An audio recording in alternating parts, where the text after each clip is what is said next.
गीत तुम्हारा अन्नदाता, पग पग पर है संग तुम्हारे अन्नदाता। लहू किसानों का बन के पसीना सींचता है धरती का सीना। मेहनत का तेरी हक दिलवाने, नई तकनीक नई खोज बताने। पशुधन को गुणवान बनाना, पौध सुरक्षा को सिखलाना, खेती के सब गुर समझाने, भारत का सरताज बनाने। आठों पहर है संग तुम्हारे अन्नदाता, अन्नदाता। नमस्कार, मैं हूं आपके साथ शिप्रा झा। आप सभी दर्शकों का अन्नदाता के कार्यक्रम में स्वागत करती हूं। किसान का जीवन बहुत ही मुश्किल होता है। वो अपने खेतों में लंबे समय तक काम करता है, उसका ध्यान सदैव फसल में ही लगा रहता है। वे अपनी कड़ी मेहनत की ताकत पर अपना जीवन व्यतीत करते हैं और ऐसे ही किसानों की प्रगति के लिए हम खेती बाड़ी से जुड़ी हुई बहुत सी नई लाभकारी जानकारियां हर रोज सुबह लेकर आते हैं। तो चलिए कार्यक्रम शुरू करने से पहले देखते हैं क्या है आज के अन्नदाता में। खेती से पहले कराएं मिट्टी परीक्षण, पाएं भरपूर उत्पादन।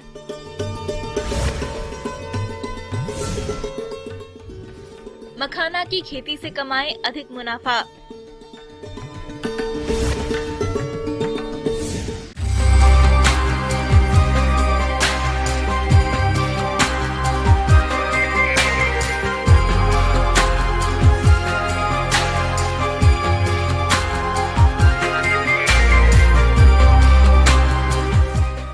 आज मिट्टी परीक्षण उसी प्रकार जरूरी है जिस प्रकार हमारा और आपका स्वास्थ्य परीक्षण।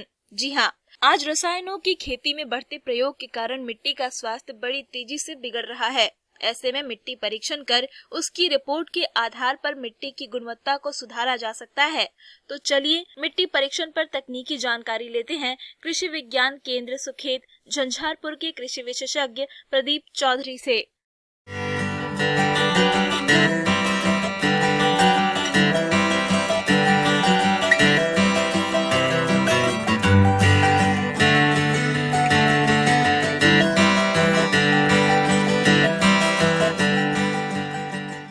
मिट्टी जांच के जो सही समय है वो होता है कि हमारी खेत जब खाली रहता है, खास करके जैसे कि हमारी गेहूं का फसल अभी कटाई हो चुका है और हमारी ज़मीन अभी खाली पड़ा हुआ है, तो हम अपना ज़मीन की हेल्थ चेक करने के लिए हम मिट्टी जांच कर सकते हैं।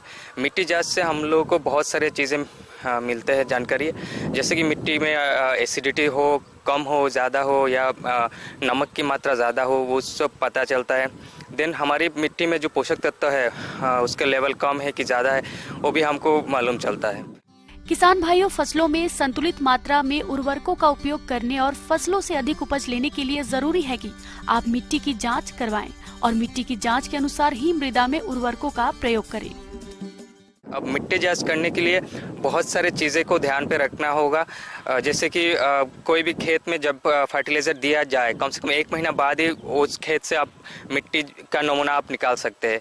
मेड़ के आजू बाजू से मिट्टी का सैंपल नहीं निकालना चाहिए और बारिश हो जाए तुरंत तो भी आप मिट्टी का सैंपल नहीं लेना चाहिए। 1 एकड़ की ज़मीन पे कम से कम आपको 5 से 7 जगह से मिट्टी का सैंपल कलेक्ट करना चाहिए। मिट्टी के सैंपल कलेक्ट करने के लिए पहले मिट्टी का जो ऊपरी भाग है वहाँ से जो फसल का अवशिष्ट है उसको हटाना चाहिए। अगर नहीं हटाएंगे तो उसमें कार्बन की मात्रा ज़्यादा आ जाएंगे और फसल के अवशिष्ट हटाने के बाद वहाँ पे भी शेप का आपको गड्ढा खोदना चाहिए। इसके बाद भी शेप के दोनों साइड से लेयर के हिसाब से आपको मिट्टी कलेक्ट करना चाहिए। कम से कम एक जगह से 1 किलो की मिट्टी कलेक्ट करना चाहिए। तो 1 एकड़ के खेत में अगर 7 जगह से आप मिट्टी कलेक्ट करेंगे तो कम से कम 5 से 7 किलो मिट्टी इकट्ठा हो जाएगा। इसके बाद पूरे मिट्टी को एक जगह लेके मिक्स करके उसको छाँव में सुखाना है। सुखाने के बाद इसको क्वार्टरिंग प्रोसेस के हिसाब से उसको मिट्टी को कम करते करते आपको कम से कम 1 किलो की सॉयल सैंपल आपको रेडी करना होता है। मृदा का नमूना लेने के लिए जरूरी है कि आप पेड़ के नीचे से घास फूस वाले स्थान से पेड़ के नीचे मिट्टी का नमूना नहीं लेवे। नमूना लेने के बाद मिट्टी को एक जगह एकत्रित करके आपस में मिला देते हैं और इसके बाद इसके 4 भाग कर लेते हैं। इसमें से 2 भागों को हटा देते हैं और 2 भागों को फिर से आपस में मिला देते हैं। ये प्रक्रिया तब तक करते हैं जब तक आधा किलो तक मिट्टी नहीं रह जाए।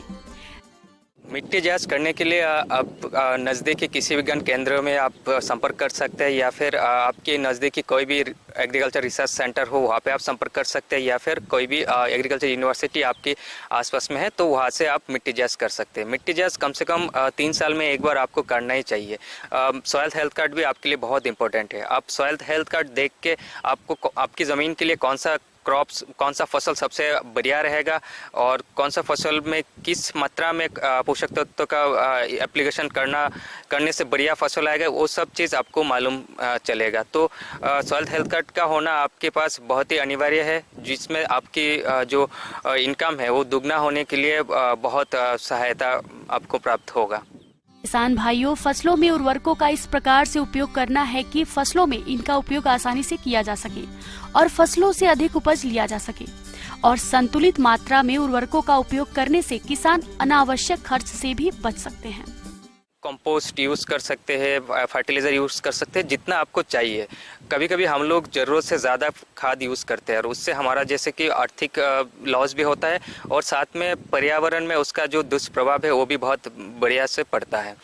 तो मिट्टी जांच के ऊपर ही बेस करके हम लोगों को अपना खेत में जो भी खाद देना चाहिए वो देना ज़रूरी है।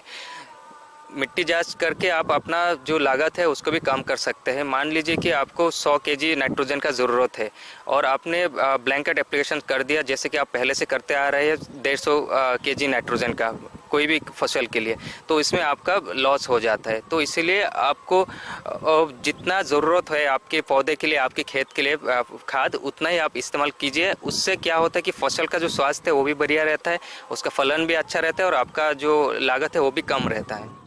किसान भाइयों, अब लेते हैं एक छोटा सा ब्रेक।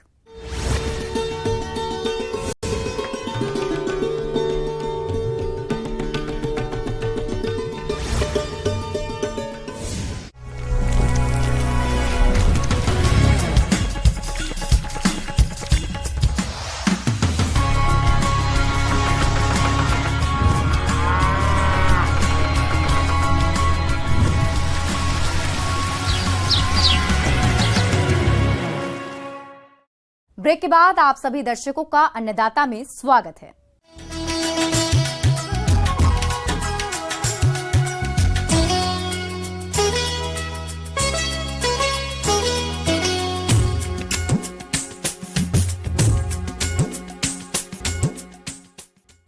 किसान भाइयों, मखाना की खेती अपने राज्य के भागलपुर, दरभंगा, मधुबनी आदि जिलों में काफी बड़े पैमाने पर की जाती है और इस समय कई किसानों ने इसकी रोपाई कार्य भी कर लिया है। लेकिन जो किसान अभी तक इसकी रोपाई नहीं कर पाए हैं, वे कुछ खास प्रबंधनों को अपनाकर मखाना की रोपाई कर सकते हैं।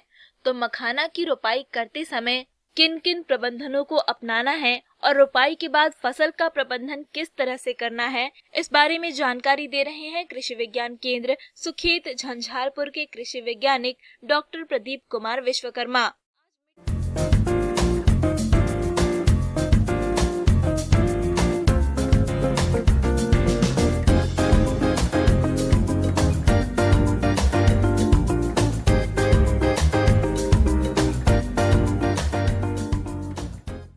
मखाना की रोपाई हम 2 तरीके से करते हैं। एक तो हम डायरेक्ट तालाब में बीज छिड़क देते हैं ताकि, और इसी तरीके से उसमें हो जाता है मखाना और उसमें कुछ करना नहीं रहता है। दूसरा, हम खेत में भी मखाना का उत्पादन कर सकते हैं। तो खेत में हमको सुनिश्चित करना है कि 2 से 3 फीट पानी हमेशा बना रहे, तब हम उसमें रोपाई कर सकते हैं। ऐसा खेत चुनिए जहाँ पे पानी की दिक्कत ना हो। मेरा एक और सुझाव है किसान भाइयों के लिए कि जैसे कि ये हमारे पास लो लैंड एरिया जो हो, जैसे कि मधुबनी ज़िला है हमारे बिहार का, वहाँ पर जो पानी भराव वाले क्षेत्र हैं जहाँ पे हमेशा 2 से 3 फीट तक पानी हमेशा खेतों में बना रहे, वैसे ज़मीन का चुनाव करें ताकि हमारे किसान भाइयों को कि पानी की समस्या से जूझना ना पड़े और फसल भी अच्छे से अच्छी मिल सके। मखाना अपने बेहतरीन स्वाद के लिए जाना जाता है। दुनिया भर में मखाना की खेती सबसे अधिक भारत में होती है। भारत की बात की जाए तो बिहार में मखाना की खेती सबसे अधिक होती है। ये पौष्टिकता से भरपूर फल है। इसका उपयोग मिठाई, नमकीन और खीर बनाने में भी किया जाता है। मखाना उष्ण जलवायु का पौधा है। गर्म मौसम और पानी इस मखाना की फसल को उगाने के लिए बेहद जरूरी है। मखाना की खेती के लिए चिकनी दोमट मिट्टी सबसे अच्छी होती है। जलाशयों, तालाबों और निचली जमीन में रुके हुए पानी में इसकी अच्छी उपज होती है। निचली भूमि जिसमें धान की खेती होती है, वहां मखाने का अच्छा उत्पादन होता है। मखाना तालाब या पोखर की मिट्टी में उगाया जाता है। पहले तालाब या पोखर की पूरी तरह से सफाई की जाती है, फिर बीजों का छिड़काव किया जाता है। जिस पोखर में एक बार मखाना उगाया जा चुका है, उसमें दोबारा बीज डालने की जरूरत नहीं है, क्योंकि पिछली फसल से नए पौधे उग आते हैं। और सबसे अच्छा प्रभेद है अभी ICAR इंस्टीट्यूट द्वारा डेवलप है स्वर्ण वैदेही, उसका चयन कीजिए। उससे उसमें क्या होता है कि वो दोनों जगह पर आपको अच्छा परफॉर्मेंस देगा, तालाब में भी और खेत में भी, दोनों जगह अच्छा परफॉर्मेंस देता है और उसका उपज भी बहुत अच्छा है।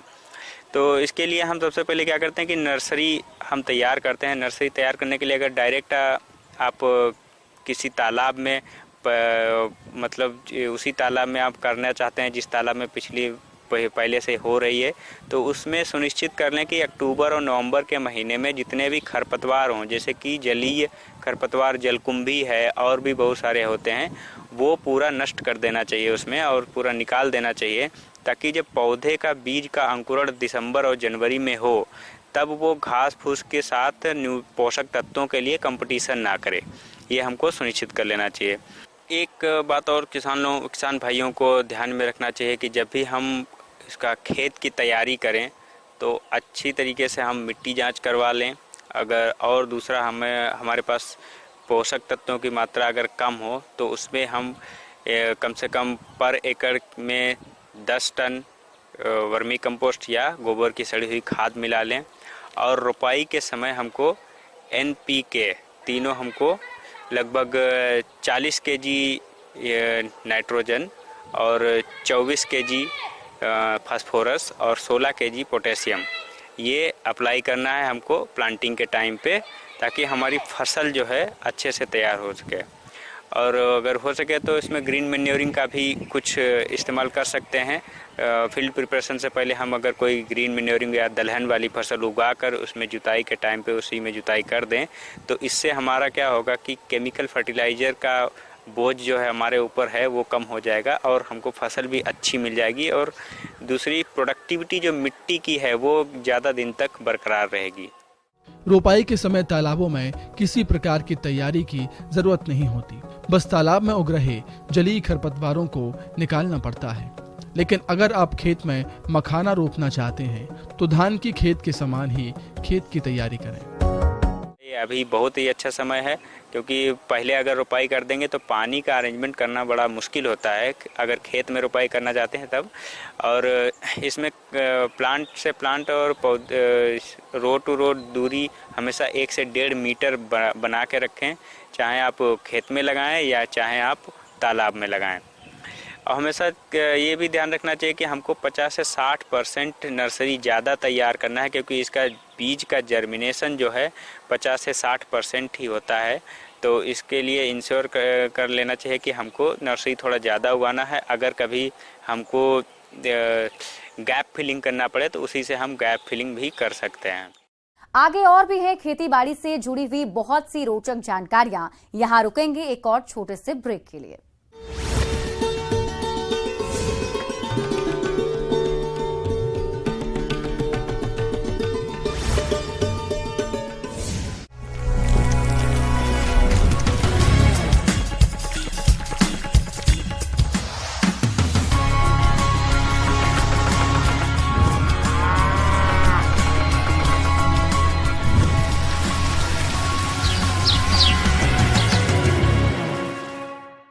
ब्रेक के बाद एक बार फिर से आप सभी दर्शकों का अन्नदाता के खास कार्यक्रम में स्वागत है।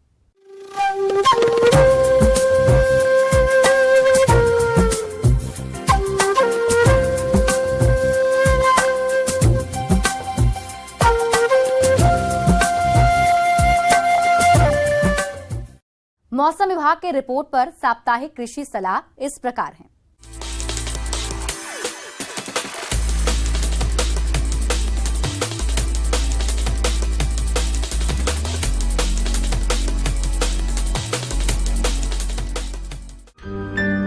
मौसम विज्ञान विभाग, भारत सरकार और बिरसा कृषि विश्वविद्यालय रांची के द्वारा भेजे गए मौसम रिपोर्ट के अनुसार रांची और इसके आसपास इलाकों में रहने वाले किसानों के लिए सलाह दी जाती है कि आने वाले दिनों में बादल छाए रहेंगे और 5 मई को वर्षा की संभावना है।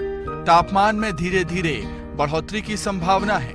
वातावरण में नमी में हल्की गिरावट देखी जा सकती है एवं हवा की गति सामान्य से अधिक रहने की संभावना है। मौसम के मिजाज को देखते हुए किसानों सलाह दी जाती है कि किसान भाई परिपक्व सब्जियों की कटाई कर दें तथा उपज को सुरक्षित स्थानों पर रखें। युवा फलों एवं सब्जियों के पौधों को तेज हवा के कारण फसलों को गिरने से रोकने के लिए यांत्रिक सहायता प्रदान करें। जो किसान भाई गर्मा मूंग की बुआई किए हुए हैं वे निकाई गुड़ाई कर खरपतवार नियंत्रण का कार्य कर लेवें ताकि मिट्टी में ज्यादा से ज्यादा दिनों तक नमी को संरक्षित रखा जा सके तथा साफ मौसम देखकर यूरिया का भुरकाव 10 किलोग्राम प्रति एकड़ की दर से करें। वर्षा के बाद पपीता की फसल में जड़ सड़न रोग का प्रकोप देखा जा सकता है।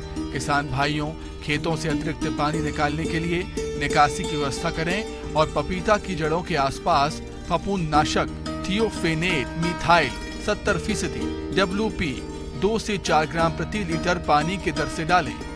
कहीं कहीं लत्तेदार सब्जियां जैसे कद्दू, खीरा, नेनुआ, बैगन, भिंडी आदि में पत्तियों के साथ साथ पौधे भी सूख रहे हैं। इसका कारण है लाल मकड़ी कीट का इन पर प्रकोप है। इसके बचाव के लिए डाइकोपाल 3 मिलीलीटर प्रति लीटर पानी की दर से छिड़काव करें। इसका आक्रमण होते ही 1 सप्ताह के अंतराल पर आवश्यकता के अनुसार 2 से 3 बार शाम के समय ही छिड़काव करें।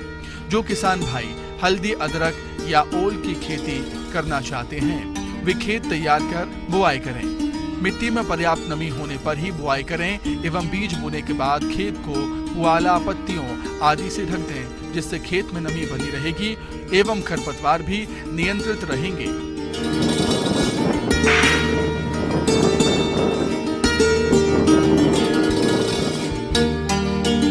ग्रामीण कृषि मौसम सेवा, भारत सरकार और डॉक्टर राजेंद्र प्रसाद केंद्रीय कृषि विश्वविद्यालय पूसा समस्तीपुर के सहयोग से जारी मौसम पूर्वानुमान के अनुसार आगामी दिनों में उत्तर बिहार के जिलों में आसमान में हल्के से मध्यम बादल आ सकते हैं। अगले 24 से 48 घंटों में उत्तर बिहार के अनेक स्थानों पर कहीं कहीं बूंदाबांदी हो सकती है। मौसम के मिजाज को देखते हुए समस्तीपुर और इसके आसपास के इलाकों में रहने वाले किसानों के लिए सलाह दी जाती है कि अगले 24 से 48 घंटों में कुछ जिलों में हल्की बूंदाबांदी की संभावना को देखते हुए कृषि कार्यों में सतर्कता बरतने की आवश्यकता है। गेहूं, अरहर तथा रबी मक्का की कटनी तथा सुखाने का काम सावधानी पूर्वक करें। विगत माह में बोई गई मूंग और उड़द की फसलों में निकाई गुराई एवं बछनी करें। इन फसलों में सघन रोमों वाली सुड़िया की निगरानी करें। इनके सुड़ियों के शरीर के ऊपर काफी घने बाल पाए जाते हैं। यह मूंग एवं उड़द के पौधों के कोमल भागों विशेषकर पत्तियों को खाती है। इनकी संख्या अधिक रहने पर रोकथाम के लिए फसल में मिथाइल पैराथियान 50 EC दवा 2 मिलीलीटर प्रति लीटर पानी की दर से घोल फसल में छिड़काव करें। लतर वाली सब्जियों जैसे नेनुआ, करेला, लौकी और खीरा में लाल भृंग कीट से बचाव हेतु डाइक्लोरवास 76 EC 1 मिलीलीटर प्रति लीटर पानी की दर से घोल बनाकर फसल में छिड़काव करें।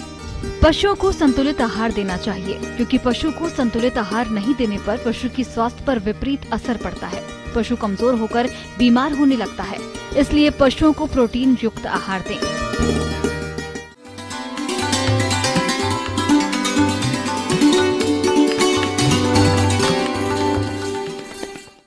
और आइए अब जानते हैं अन्नदाता निःशुल्क फोन के माध्यम से पूछे गए समस्याओं का समाधान। आज की अन्नदाता हेल्पलाइन में हमने जिस प्रश्न को शामिल किया है उसे पूछा है गांव तारवन, जिला गया के प्रवेश महतो ने। आपने मशरूम कक्ष में लगने वाले रोग और कीटों की रोकथाम के बारे में जानकारी चाहिए, तो इसके लिए देखिए कार्यक्रम का यह अंश।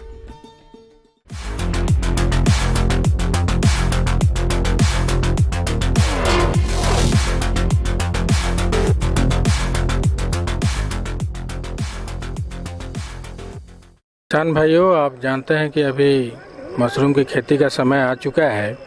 वैसे तो किसान भाई अगर चाहें तो इसकी खेती हम लोग सालों भर कर सकते हैं। बिहार में खास करके 4 मशरूम की खेती की जाती है, जैसे बटन है, ओयस्टर है, पैडी स्ट्रॉ है और मिल्की मशरूम है। लेकिन अभी समय है इस बटन मशरूम और ओयस्टर के लिए बहुत ही उपयुक्त माना जाता है।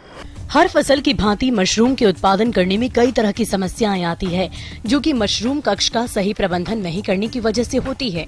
इसलिए प्रशिक्षण लेकर सही प्रबंधन की जानकारी लेकर ही मशरूम की खेती करनी चाहिए। तो इसमें कई एक बीमारियां आती हैं, जैसे ड्राई बबल है, वेट बबल है, इंकी कैप है, उसके बाद आपका ग्रीन मोल्ड है, ब्लैक मोल्ड है और कुछ सूत्र कृमि भी लग जाते हैं। बहुत सारे इंसेक्ट का भी प्रकोप हो जाता है। तो ऐसे बीमारियां आने पे हम लोग अपना जो उत्पादन होना चाहिए मशरूम का, वो बहुत हद तक प्रभावित हो जाता है। तो पहले क्रम में आता है ड्राई बबल, जो वर्टिसिलियम नामक स्पीसीज से होता है। एक तरह का फफूंद जनित रोग है। इसका लक्षण इस प्रकार के है, ऊपर से क्या होगा कि छोटे छोटे बबल्स दिखाई देंगे, फल जो है पूरा प्रफुल्लित नहीं हो पाता है, छोटे छोटे रह जाते हैं। और इसके निदान हेतु हम लोगों को जो भी कंपोस्ट बनाते हैं उसमें हम लोगों को ध्यान देना है कि पीएच खास करके जो 7 के आसपास होना चाहिए वो मेंटेन हो। खाद की प्रक्रिया पूरी होने के बाद किसी प्रकार का अमोनिया का गंध नहीं आना चाहिए। और जब इसमें मटन मशरूम की जब फ्रूटिंग होने लगती है उस समय हम लोग खास करके 18 से 20 तक इसका टेम्परेचर हम लोग मेंटेन अगर करके रखें तो ये ड्राई बबल से हम लोग निजात पा सकते हैं। हरी फफूंद ये एक सामान्य रोग है। इसमें मशरूम पर हरे बैगनी रंग के धब्बे दिखाई पड़ते हैं, जो धीरे धीरे पूरे मशरूम कक्ष में फैलने लगते हैं। इनकी रोकथाम के लिए फार्मेलिन घोल में कपड़े को डुबोकर और प्रभावित क्षेत्र यानी रैक को अच्छी तरह से पोंछ दे और फॉर्मालिन दवा का घोल बनाकर छिड़काव करें। तो किसान भाइयों, इसके लिए हम लोगों को सजग रहना पड़ेगा बीज के इस्तेमाल के शुरुआत से ही। उस समय हम लोग चयन करें अच्छे शुद्ध बीज का, और बिजाई करने के उपरांत क्या करें, थोड़ा सा अपने झोपड़ी या कक्ष में हम लोग फॉर्मेलिन का घोल बना करके 2 ml प्रति लीटर के हिसाब से घोल बना करके पूरे फर्श पर, दीवार पर उसका छिड़काव कर दें। और साथ ही साथ बेवेस्टिन जो कार्बेंडाजिम के नाम से आता है उसका 2 ग्राम प्रति लीटर में घोल बना करके उसमें दीवारों पर, फर्श पर, छत पर सबको पहले बढ़िया से स्प्रे कर दे। उसके बाद ही बैग को अपने पुनः स्थापित करें। कीड़े मक्खियों की समस्या, सैक्रिड मक्खियाँ, फॉरड मक्खियाँ, सेसिड मक्खियाँ मशरूम और स्पॉन की गंध पर हमला करती है। ये कीट मशरूम पर अंडे देती है और फसल को नष्ट कर देती है। इनकी रोकथाम के लिए मशरूम कक्ष के प्रवेश द्वार, खिड़कियों और रोशनदानों पर पर्दा लगा दे। मशरूम गृहों में मक्खीदान अथवा मक्खियों को भगाने की दवा का इस्तेमाल करें। कुटकी या पिल्लू ये बहुत पतले व रेंगने वाले छोटे छोटे कीड़े होते हैं जो मशरूम पर दिखाई देते हैं। ये हानिकारक नहीं होते हैं, किंतु जब ये बड़ी संख्या में मौजूद होते हैं तो नुकसान बहुत पहुँचा जाते हैं। इनके नियंत्रण के लिए मशरूम कक्ष और आसपास में साफ सफाई की व्यवस्था रखें तथा नुवान दवा का घोल बनाकर छिड़काव करें। जब भी मशरूम कक्ष में जाएं तब हाथ व पैरों को अच्छी तरह से साफ कर लें और मुंह पर मास्क जरूर लगाएं। इसके बाद अन्य बीमारी आती है सड़ने वाली, जो जीवाणु से होता है, सड़न रोग पैदा होता है। तो इसमें भी देखा जाता है कभी कभी कि बैग जब हम लोग इसका ट्रीटमेंट करते हैं पोषाधार का या सबस्ट्रेट का, तो उसमें नमी की मात्रा बहुत ज़्यादा रह जाती है। जैसे हम लोग बिजाई के समय देखना चाहिए कि जब हम लोग मुट्ठी बांध करके निचोड़ते हैं तो उसमें से किसी तरह का पानी चूना नहीं चाहिए। अगर ज़्यादा मॉइस्चर में अगर बिजाई कर देते हैं तो ये सड़न रोग भी पैदा हो जाता है जो जीवाणु से होता है। तो इसमें क्या करें कि ओयस्टर के केस में अगर इस तरह का बीमारी आती है तो हम लोग क्या करते हैं, उसमें 17-18 छिद्र बना देते हैं और 2-4 छिद्र बेस में नीचे में बनाते हैं, जिससे कि अगर एक्स्ट्रा मॉइस्चर हो तो वहाँ से अवशोषित होकर के एरिएशन होकर के वो थोड़ा सा मॉइस्चर कम जाए। और फिर भी अगर काला भूरा धब्बा अगर दिखाई दे रहा है बैग के चारों तरफ तो और सड़ने की प्रक्रिया अगर हो रही है तो इसमें स्टेप्टोसाइक्लिन या स्टेप्टोमाइसिन जो पाउडर या लिक्विड दोनों में आता है उसका 2 ml प्रति लीटर पानी में घोल करके बैग के ऊपरी परतों पर अगर हम लोग पन्नी के ऊपर से छिड़काव करते हैं तो देखा जाता है कि इससे हम लोग निजात पा लेते हैं। सूत्रकृमि की विभिन्न प्रजातियां मशरूम की फसल में हानि पहुंचाती है, परंतु भारत सहित विश्व भर में एफ्लेंकोआइडिस कंपोस्टिकीला सबसे हानिकारक प्रजाति है। यह सूत्रकृमि माइसीलियम का रस चूसकर मशरूम को नुकसान पहुंचाता है और 13 से 25 डिग्री सेल्सियस तापक्रम पर अच्छी वृद्धि करता है, जो कि मशरूम के आकार को प्रभावित करता है। मशरूम को नुकसान से बचाने के लिए मशरूम उत्पादन घर और उसके आसपास के स्थानों को साफ रखें और 5% फार्मेलिन के घोल का छिड़काव करें, जिससे कि मक्खी मच्छर इत्यादि न पनप पाए। साथ ही कच्चे फर्श पर कंपोस्ट नहीं बनाएं और कंपोस्ट में मिट्टी न मिलने दें। इसके लिए सीमेंट के फर्श का प्रयोग करें। उत्पादन के उपयोग में आने वाले सभी यंत्रों को 5% फार्मेलिन से उपचारित कर प्रयोग में लें। कंपोस्ट में 2 से 5% सूखी नीम की पत्तियां मिलाएं, जो कि सूत्रकृमियों की वृद्धि गुणन को रोकने में सहायक होती है। मशरूम या खुम्ब की फसल में कीटनाशकों का प्रयोग वर्जित है, क्योंकि मशरूम कीटनाशकों के प्रति बड़ी सहिष्णु होती है और कीटनाशकों का प्रभाव सीधा मशरूम पर होता है। यदि सूत्रकृमियों का प्रकोप आर्थिक हानि स्तर से अधिक होता है तो उस समय थाउनाजिन का 30 ppm को कंपोस्ट में प्रयोग करें। सूत्रकृमियों के प्रभाव को कम कर सकते हैं। तो वैसे तो मशरूम की खेती हम लोग कंट्रोल्ड एनवायरमेंटल कंडीशन में करते हैं, जैसे किसी झोपड़ी में या किसी कमरे में इसकी खेती की जाती है। तो अगर सावधानी पूर्वक अगर शुरू से हम लोग सैनिटेशन प्रैक्टिसेस, साफ सफाई, बढ़िया से निर्जीवीकरण या स्टरलाइजेशन जिसको कहते हैं, अगर सही ढंग से करें तो बीमारी से हम लोग बहुत हद से हम लोग निजात पाते हैं।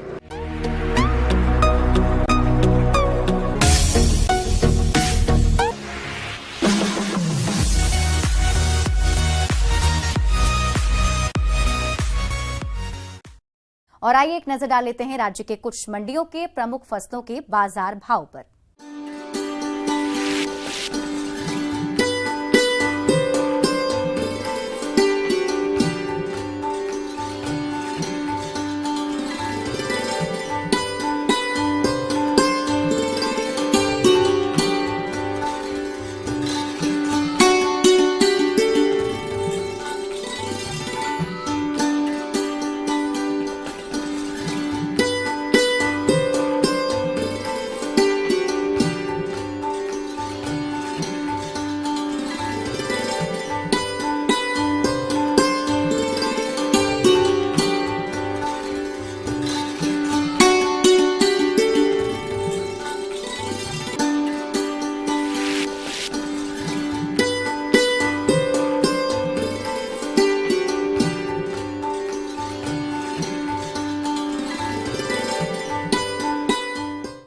किसान भाइयों, कृषि संबंधित समस्या और सुझाव के लिए आप हमें इस पते पर संपर्क कर सकते हैं। प्रोड्यूसर अन्नदाता news 18 Bihar Jharkhand, Ramoji film city Hyderabad 501512। साथ ही आप हमें ईमेल भी कर सकते हैं। हमारा ईमेल है p18annadatabihar@nw18.com। इसके अतिरिक्त आप हमें निःशुल्क हेल्पलाइन नंबर 1800889216 पर सोमवार से शनिवार सुबह 10 बजे से शाम 4 बजे के बीच संपर्क कर सकते हैं। अब समय हो रहा है आपसे विदा लेने का। कल इसी वक्त फिर से होगी आपसे मुलाकात।